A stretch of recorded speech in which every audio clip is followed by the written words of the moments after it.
வணக்கம். தமிழ் ஃபுட் கார்னர்ல இன்னைக்கு புதினா தொக்கு பண்ண போறோம். இந்த தொக்கை ரொம்ப வேகமா 10 நிமிஷத்துல செஞ்சிடலாம். இது தயிர் சாதத்துக்கு தொட்டு சாப்பிட்றதுக்கு நல்லா இருக்கும். இட்லி தோசைக்கு தொட்டு சாப்பிட்றதுக்குமே ரொம்பவே நல்லா இருக்கும். இப்போ எப்படி பண்றதுன்னு பார்க்கலாம். இது வரைக்கும் தமிழ் ஃபுட் கார்னர் சேனலை சப்ஸ்கிரைப் பண்ணாதவங்க சப்ஸ்கிரைப் பண்ணிக்கோங்க. ஸ்டவ்ல ஒரு பேன் போட்டு ஹீட் பண்ணியிருக்கேன். இதில் 1/2 டீஸ்பூன் கடுகு, 1/4 டீஸ்பூன் வெந்தயம், 1 டேபிள் ஸ்பூன் கொத்தமல்லி விதை,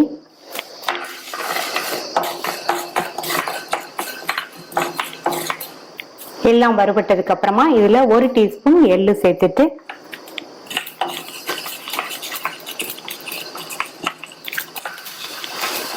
இப்ப எல்லாமே நல்லா வறுபட்டுருச்சு.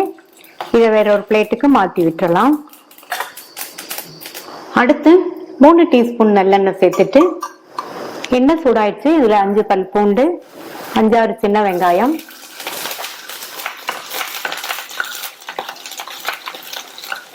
ரெண்டையும் லைட்டா வதக்கிட்டு ஒரு நெல்லிக்காய் அளவு புளியை சேர்க்கிறேன்.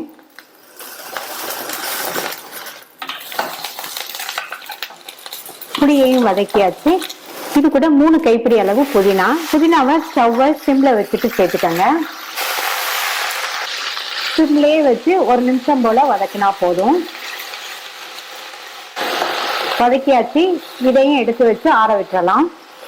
எல்லாமே நல்லா ஆறுனதுக்கு அப்புறமா இந்த மிக்ஸி ஜார்ல ஃபர்ஸ்ட் வறுத்த இன்கிரீடியன்ஸை சேர்த்துட்டு அடுத்து அப்புறமா வதக்கின புதினா, பூண்டு, வெங்காயம் எல்லாத்தையும் சேர்த்துக்கலாம். ஒரு 3/4 டீஸ்பூன் உப்பு சேர்க்கிறேன். அப்புறமா தேவைப்பட்டா சேர்த்துக்கலாம்.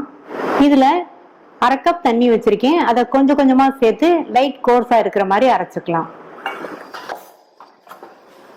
அடுத்து இந்த பேன்ல 2.5 டேபிள் ஸ்பூன் நல்லெண்ணெய் சேர்க்கிறேன்.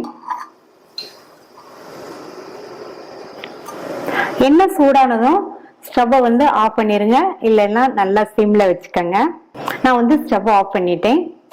இதுல 1 டேபிள் ஸ்பூன் தனி மிளகாத்தூள் சேர்க்கிறேன். கூடவே 1/4 டீஸ்பூன்ல பாதி மஞ்சள் தூள். இப்ப நல்லா மிக்ஸ் பண்ணி விட்டுறலாம். இந்த மாதிரி ஸ்டவ் ஆஃப் பண்ணிட்டு சேர்த்தோம்னா மிளகாத்தூள்லாம் எண்ணெயில கரிஞ்சு போகாம இருக்கும். இப்ப நல்லா மிக்ஸ் பண்ணி விட்டுட்டு நம்ம அரைச்ச அந்த புதினா பேஸ்ட்டை சேர்த்துக்கலாம். சேர்த்துட்டு ஸ்டவ் ஆன் பண்ணிருங்க.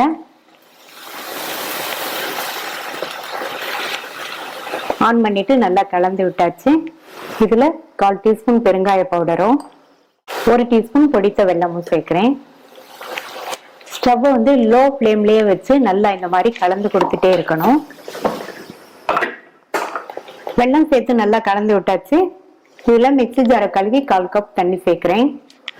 ஸ்டவ்வை லோ ஃப்ளேம்ல வச்சு நல்லா கலந்து கொடுத்துட்டே இருங்க. இந்த ஸ்டேஜ்ல உப்பு போதுமான்னு செக் பண்ணி பார்த்துக்கங்க. நான் இந்த அளவு உப்பு சேர்க்கிறேன்.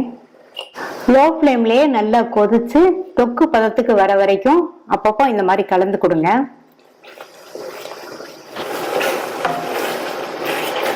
இப்போ ஓரளவு வத்தி வந்திருக்கு.